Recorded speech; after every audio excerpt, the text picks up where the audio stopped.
സുഹൃത്തുക്കളെ, രണ്ടാം ലോക മഹായുദ്ധത്തിന്റെ ശേഷം ലോകം കണ്ട ഏറ്റവും വലിയ നയതന്ത്ര അട്ടിമറിയുടെ വക്കിലാണ് നമ്മളിപ്പോൾ നിൽക്കുന്നത്. 1945 സ്ഥാപിതമായ ഐക്യരാഷ്ട്രസഭ അഥവാ UN എന്ന വടവൃക്ഷം ഇന്ന് നിന്ന് വിറയ്ക്കുകയാണ്. കാരണം മറ്റൊന്നുമല്ല, അമേരിക്കൻ പ്രസിഡന്റ് ഡൊണാൾഡ് ട്രംപ് മുന്നോട്ട് വെച്ചിരിക്കുന്ന പുതിയ ഒരു business proposal, board of peace. പേര് കേൾക്കുമ്പോൾ ഏതാണ്ട് സമാധാനത്തിന്റെ വെള്ളരിപ്രാവിനെയൊക്കെ ഓർമ്മ വരും. പക്ഷേ ഇതിന്റെ നിയമാവലികൾ വായിച്ചു കഴിഞ്ഞാൽ ഓർമ്മ വരിക ഗോഡ് ഫാദർ സിനിമയിലെ ചില മാഫിയ സംഘങ്ങളെയാണ്. ഇതൊരു സാധാരണ സമിതിയല്ല. ഇവിടെ അംഗമാകാനായിട്ട് യോഗ്യത വേണ്ട, ജനാധിപത്യം വേണ്ട, മനുഷ്യാവകാശവും വേണ്ട. പകരം വേണ്ടത് ഒരൊറ്റ കാര്യമാണ്: പണം. കൃത്യമായി പറഞ്ഞാൽ $1 ബില്യൺ, അതായത് ഏകദേശം 8400 കോടി ഇന്ത്യൻ രൂപ. നിങ്ങൾക്ക് ലോകത്തിന്റെ വിധി നിർണ്ണയിക്കുന്ന മേശപ്പുറത്ത് ഒരു കസേര വേണോ എങ്കിൽ പണം തരൂ എന്നാണ് ട്രംപ് ലോകരാജ്യങ്ങളോട് പറയുന്നത്. ഗാസയിലെ യുദ്ധം അവസാനിപ്പിക്കാനെന്ന പേരിൽ തുടങ്ങുന്ന ഈ ഒരു നീക്കം യഥാർത്ഥത്തിൽ വെനിസ്വേല മുതൽ കാശ്മീർ വരെയും ഗ്രീൻലാൻഡ് മുതൽ തായ്വാൻ വരെയും ലോകത്തെ സകല സംഘർഷങ്ങളിലും ഇടപെടാനുള്ള ട്രംപിന്റെ ലൈസൻസ് ആണ്. അതുകൊണ്ട് തന്നെ ഇന്ന് നമ്മൾ അരിച്ചു പരിശോധിക്കാൻ പോകുന്നത് വളരെ ഗൗരവമുള്ള ചില ചോദ്യങ്ങളാണ്. ഒന്നാമത്തേത്, $1 ബില്യൺ കൊടുത്താൽ ഇന്ത്യക്കും പാകിസ്ഥാനും തുല്യ അധികാരം ലഭിക്കുമോ, അതോ ട്രംപിന്റെ കയ്യിലെ പാവകൾ മാത്രമായിട്ട് അംഗങ്ങളെല്ലാം മാറുമോ? രണ്ടാമതായിട്ട്, ചരിത്രത്തിന്റെ ലീഗ് ഓഫ് നേഷൻസിനെ തകർത്ത് മുസോളിനിയും ഹിറ്റ്ലറേയും പോലെ ട്രംപും ഒരു സമാന്തര ലോകമാണോ സൃഷ്ടിക്കുന്നത്? മൂന്നാമതായിട്ട്, ഇന്ത്യയുടെ ഭാവി. അതായത് മോദിജിക്ക് ഇതിലേക്ക് കിട്ടിയ ക്ഷണം ഇന്ത്യ ഒരു വരിക്കാരൻ, ഒരു സബ്സ്ക്രൈബർ മാത്രമായിട്ട് ചുരുക്കുമോ? സുഹൃത്തുക്കളെ, ഈ വീഡിയോ 2026 ഏറ്റവും പുതിയ ലഭ്യമായ റിപ്പോർട്ടുകളെയും ജിയോ പൊളിറ്റിക്കൽ സാഹചര്യങ്ങളെയും അടിസ്ഥാനമാക്കിയുള്ള ആഴത്തിലുള്ള ഒരു വിശകലനം മാത്രമാണ്. എല്ലാവർക്കും നമസ്കാരം. ഞാൻ രഘുനാഥ് ചൈതന്യ അപ്ഡേറ്റ്സിലേക്ക് വീണ്ടും ഒരിക്കൽ കൂടി സ്വാഗതം. വീഡിയോ ഇഷ്ടപ്പെട്ടാൽ ലൈക്ക് ചെയ്യാനും ഷെയർ ചെയ്യാനും ചാനലൊന്ന് സബ്സ്ക്രൈബ് ചെയ്യാനും നിങ്ങൾ തയ്യാറാവണം. ആദ്യം നമുക്ക് ഈ ബോർഡിന്റെ അഡ്മിനിസ്ട്രേഷൻ ആൻഡ് കൺട്രോൾ റൈറ്റ്സ് ഒന്ന് കീറിമുറിക്കാം.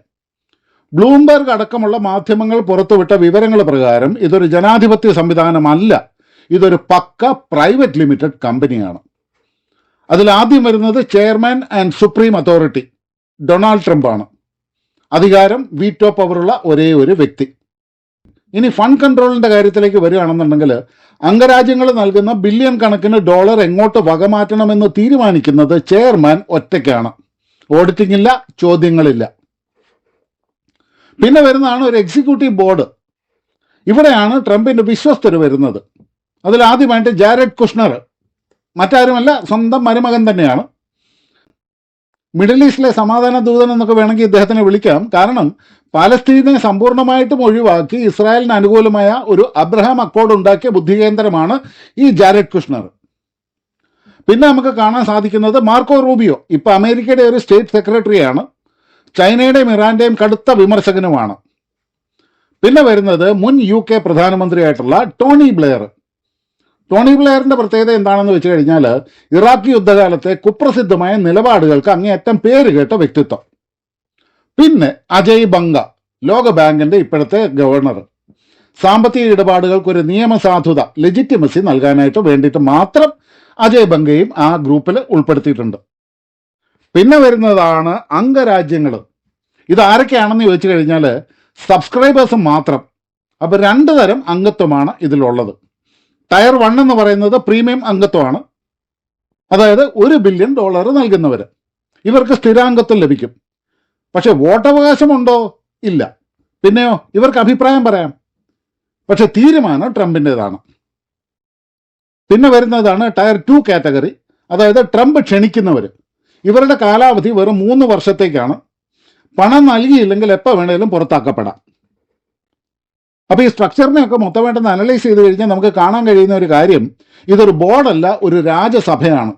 രാജാവ് ട്രംപ് സിംഹാസനത്തിൽ ഇങ്ങനെ ഇരിക്കും. പണം കൊടുത്ത പ്രഭുക്കന്മാർക്ക്, അതായത് അംഗരാജ്യങ്ങൾക്ക് സഭയിൽ വന്നിരിക്കാം. പക്ഷേ രാജാവ് പറയുന്നത് അനുസരിച്ചേ മതിയാവുള്ളൂ. UN സെക്യൂരിറ്റി കൗൺസിലിൽ റഷ്യയ്ക്കും ചൈനയ്ക്കുമൊക്കെ വീറ്റോ അധികാരമുള്ളതുപോലെ ഇവിടെ ആർക്കും വീറ്റോ അധികാരമില്ല, ട്രംപിനൊഴികെ. ഇന്നലെ $1 ബില്യൺ എൻട്രി ഫീസ്. ഇതിന് ട്രംപിന്റെ വാദം എന്ന് പറയുന്നത് UN അഴിമതിയുടെ കൂടാരമാണ്. അവർ പണമെല്ലാം കൂടെ ധൂർത്തടിക്കുന്നു. അതുകൊണ്ട് ഞങ്ങൾക്ക് പണം തന്നാൽ ഞങ്ങൾ റിസൾട്ട് ഉണ്ടാക്കി തരാം എന്നാണ് ട്രംപിന്റെ വാദം. പക്ഷെ ഇതിലെ സത്യം എന്താണ്? ഇതിനെ പേ ടു പ്ലേ ഡിപ്ലോമസി എന്നാണ് വിളിക്കുന്നത്. ഇതിന്റെ അപകടങ്ങളെന്ന് പറഞ്ഞാൽ ഒന്നാമതായിട്ട് അഴിമതിയുടെ നിയമവൽക്കരണം തന്നെ. ഒരു രാജ്യം മനുഷ്യാവകാശ ലംഘനം നടത്തുന്നവരാണെന്ന് കരുതുക. അവർ ട്രംപിന് $1 ബില്യൺ നൽകിയാൽ അവരുടെ കുറ്റകൃത്യങ്ങൾ ഈ ബോർഡ് കണ്ടില്ലെന്ന് നടിക്കും. അതായത് സമാധാനം വാങ്ങുന്നതിന് പകരം അവർ തങ്ങളുടെ കുറ്റങ്ങൾക്കുള്ള മാപ്പ്, ഇമ്മ്യൂണിറ്റി വാങ്ങുകയാണ് ചെയ്യുന്നത്. രണ്ടാമതായിട്ട് ചെറിയ രാജ്യങ്ങളുടെ ഗതികേട്. പാകിസ്ഥാനെ പോലെയുള്ള ഒരു രാജ്യത്തെ ഇതിലേക്ക് ക്ഷണിച്ചിട്ടുണ്ട്. സ്വന്തം രാജ്യത്ത് ഗോതമ്പ് വാങ്ങാനായിട്ട് വരി നിൽക്കുന്ന IMFന്റെ മുമ്പിൽ കൈ നീട്ടി നിൽക്കുന്ന പാകിസ്ഥാൻ 8400 കോടി രൂപ എവിടുന്ന് കൊടുക്കാനാണ്? സുഹൃത്തുക്കളെ, ഇത് തമാശയല്ല, ഇതൊരു ട്രാപ്പാണ്. പാകിസ്ഥാൻ ഈ പണം നൽകാൻ ചൈനയിൽ നിന്നോ സൗദിയിൽ നിന്നോ എല്ലാം കടം വാങ്ങും. അല്ലെങ്കിൽ പണത്തിന് പകരം തങ്ങളുടെ ആണവായുധങ്ങളുടെ നിയന്ത്രണമോ അല്ലെങ്കിൽ സൈനിക താവളങ്ങളോ പോലും അമേരിക്കയ്ക്ക് വിട്ടു നൽകേണ്ടതായിട്ട് വരും. ഇതൊരു ഡെഡ്ലി ബാർട്ടർ സിസ്റ്റമാണ്, ഒരു വമ്പിച്ച ട്രാപ്പാണ്. എന്ന് പറഞ്ഞാൽ നമ്മുടെ നാട്ടിലൊക്കെ ഏതാണ്ട് ക്ലബ് മെമ്പർഷിപ്പ് ഒക്കെ എടുക്കുന്ന പോലെ ഇത്. കാശുള്ളവൻ അകത്ത്, കാശില്ലാത്തവൻ പുറത്ത്. പക്ഷെ ഇവിടെ ഒരേ ഒരു വ്യത്യാസം, കളിക്കുന്നത് ലോകസമാധാനം വെച്ചിട്ടാണ്. പിന്നെ വേറൊരു കാര്യമുണ്ട്, ഗാസയുടെ സമാധാനത്തിനും അതിനെ റീബിൽഡ് ചെയ്യാനും വേണ്ടിയിട്ടാണെന്ന് പറയുന്നുണ്ടെങ്കിലും ഈ ബോർഡിന്റെ അധികാരപരിധി ഗാസയിൽ മാത്രം ഒതുങ്ങില്ല എന്ന് ട്രംപ് വ്യക്തമായിട്ട് പറഞ്ഞിട്ടുണ്ട്. The board will oversee global conflicts എന്നാണ് ചാർട്ടർ പറയുന്നത്. അതുകൊണ്ട് ഇതിന്റെ പ്രത്യാഘാതങ്ങളും അതിഭയങ്കരമാണ്. ഒന്നാമതായിട്ട് UN-ന്റെ മരണം. അമേരിക്കയുടെ നേതൃത്വത്തിൽ സമാന്തരമായിട്ട് ഇങ്ങനെ ഒരു ശക്തമായ ബോർഡ് വന്നാൽ ഐക്യരാഷ്ട്രസഭ വെറുമൊരു നോക്കുകുത്തിയായിട്ട് മാറും. തീരുമാനങ്ങൾ എടുക്കുന്നത് ന്യൂയോർക്കിലെ UN ആസ്ഥാനത്തായിരിക്കില്ല, മറിച്ച് വാഷിംഗ്ടണിലെ ട്രംപ് ടവറിലായിരിക്കും. ലോകക്രമത്തിൽ അന്താരാഷ്ട്ര നിയമങ്ങൾക്ക് പകരമായിട്ട് ട്രംപിന്റെ നിയമങ്ങൾ നടപ്പിലാകാനും തുടങ്ങും. അതുപോലെ തന്നെ യൂറോപ്യൻ യൂണിയനും ആശങ്കയിലാണ്. ഹംഗറി പോലുള്ള ട്രംപ് അനുകൂല രാജ്യങ്ങൾ ബോർഡിൽ ചേരും, എന്നാൽ ജർമ്മനിയും ഫ്രാൻസും ഇതിനെ എതിർക്കും. അങ്ങനെ നാറ്റോ സഖ്യത്തിലും വിള്ളലുണ്ടാകാനുള്ള സാധ്യതയും ഉണ്ട്. പിന്നെ റഷ്യയുടെയും ചൈനയുടെയും കാര്യത്തിലേക്ക് വരികയാണെന്നുണ്ടെങ്കിൽ അവർ വെറുതെ ഇരിക്കില്ല. ട്രംപ് ഒരു ബ്ലോക്ക് ഉണ്ടാക്കുമ്പോൾ ചൈനയും റഷ്യയും ചേർന്ന് ബ്രിക്സിനെ ഒരു സൈനിക സാമ്പത്തിക സഖ്യമായിട്ട് മാറ്റും. ലോകം കൃത്യമായി രണ്ടായി വിഭജിക്കപ്പെടും. The Trump world versus the multipolar world എന്നുള്ള രീതിയിൽ. എന്ന് പറഞ്ഞാൽ ശീതയുദ്ധകാലത്തെക്കാളും അപകടകരമായ ഒരു അവസ്ഥയിലേക്കാണ് ലോകം നീങ്ങാനായിട്ട് പോകുന്നത്. ഇതിൽ ഏറ്റവും കൂടുതൽ കഷ്ടപ്പെടാൻ പോകുന്നത് ആഫ്രിക്കൻ, ഏഷ്യൻ, ലാറ്റിൻ അമേരിക്കൻ രാജ്യങ്ങളായിരിക്കും. കാരണം ഇനിയുള്ള കാലം ചേരിചേരാ നയം പ്രായോഗികമാവില്ല. പിന്നെ ഈ ബോർഡിന്റെ പിന്നിൽ 2 വലിയ രഹസ്യ അജണ്ടകളുമുണ്ട്. അതിൽ ഒന്നാമത്തേത് ഇറാന്റെ റെജീം ചേഞ്ച് തന്നെയാണ്. ഗാസയിൽ സമാധാനം വരണമെന്നുണ്ടെങ്കിൽ ഹമാസിനെയും ഹിബ്ദുള്ളയും ഹൂത്തിയെയും ഒക്കെ ഇല്ലാതെയാക്കണം. അതിന്റെ വേരുകൾ കിടക്കുന്നത് ഇറാനിലും. $1 ബില്യൺ നൽകുന്ന അറബ് രാജ്യങ്ങളെ, അതായത് സൗദി, UAE ഒക്കെ കൂട്ടുപിടിച്ച് ഇറാനിലെ ഭരണകൂടത്തെ അട്ടിമറിക്കുക എന്നുള്ളതാണ് ട്രംപിന്റെ മറ്റൊരു ലോങ് ടേം പ്ലാന്.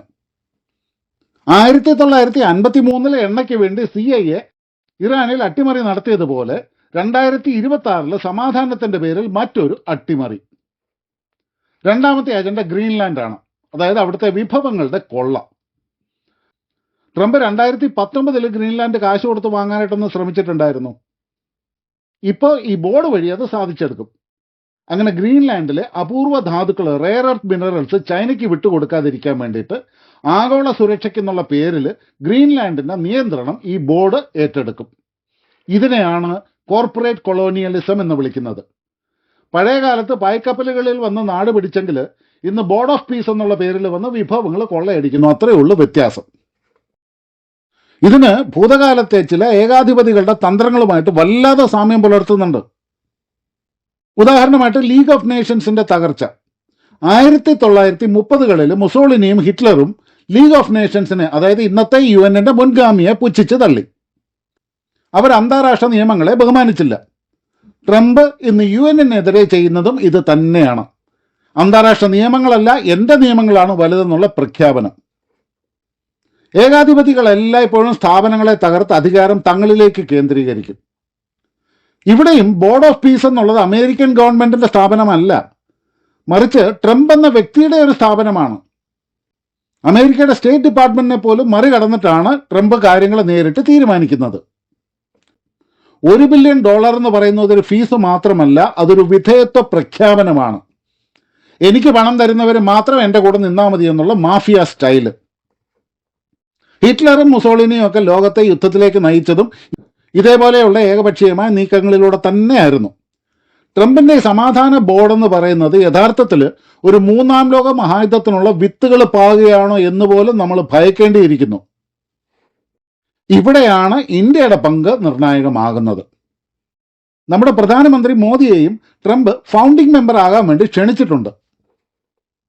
ഇതിൽ ചേർന്നാൽ ഇന്ത്യയുടെ 8400 കോടി രൂപ പോകുമെന്ന് മാത്രമല്ല, ഇന്ത്യയുടെ അഭിമാനവും ചോദ്യം ചെയ്യപ്പെടും. UN രക്ഷാസമിതിയിൽ സ്ഥിരാംഗത്വം ചോദിക്കുന്ന ഇന്ത്യ ട്രംപിന്റെ ബോർഡിൽ കാശ് കൊടുത്തിരിക്കുന്നത് നാണക്കേടാണ്. എന്ന് മാത്രമല്ല, റഷ്യയുമായിട്ടുള്ള ബന്ധം തകരും, ബ്രിക്സ് ദുർബലമാകും, പിന്നെ ഇറാനുമായിട്ടുള്ള നമ്മുടെ ചബഹാർ പോർട്ട് പദ്ധതിയും അവതാളത്തിലാകും. കാശ്മീർ വിഷയത്തിൽ നാളെ ഈ ബോർഡ് ഇടപെടില്ലെന്ന് ആര് കണ്ടു? ഇനി അഥവാ ഇതിനകത്ത് ചേർന്നില്ല എന്നുണ്ടെങ്കിൽ ട്രംപിന്റെ ഈഗോ ഹനിക്കപ്പെടും. ഇന്ത്യയുടെ IT കമ്പനികൾക്കുള്ള H1B വിസകളൊക്കെ വെട്ടിക്കുറയ്ക്കും, വ്യാപാര ഉപരോധങ്ങൾ വരും. ഇതിനെല്ലാം സാധ്യതയുണ്ട്. അങ്ങനെ വരുമ്പോൾ ഇന്ത്യ ഒരു സ്ട്രാറ്റജിക് ബാലൻസിങ് നടത്താനാണ് സാധ്യത. 1 ബില്യൺ കൊടുത്ത് അംഗമാകാതെ ഒരു നിരീക്ഷണ പദവി, അതായത് ഒബ്സർവർ സ്റ്റേറ്റസ് ചോദിച്ചേക്കാം. ഞങ്ങൾ സമാധാനത്തിന് കൂടെയുണ്ട്, പക്ഷെ ഞങ്ങളുടെ വിദേശ നയം സ്വതന്ത്രമാണ് എന്ന സന്ദേശം നമ്മൾ നൽകണം. സുഹൃത്തുക്കളെ, 2026 നമ്മൾ കാണുന്നത് സമാധാനത്തിന്റെ പുതിയൊരു അധ്യായമല്ല, മറിച്ച് കോർപ്പറേറ്റ് കൊളോണിയലിസം, അതായത് കോർപ്പറേറ്റ് അധിനിവേശത്തിന്റെ തുടക്കമാണ്.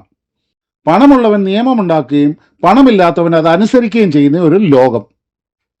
ട്രംപിന്റെ ഈ ബോർഡ് ഓഫീസ് വിജയിച്ചാൽ അത് ഐക്യരാഷ്ട്രസഭയുടെ ശവപ്പെട്ടിക്കുള്ളിലെ അവസാനത്തെ ആണിയാകും. ജനാധിപത്യം എന്നുള്ളത് പണം കൊടുത്ത് വാങ്ങാവുന്ന ഒരു ഉൽപ്പന്നമായിട്ട് മാറും.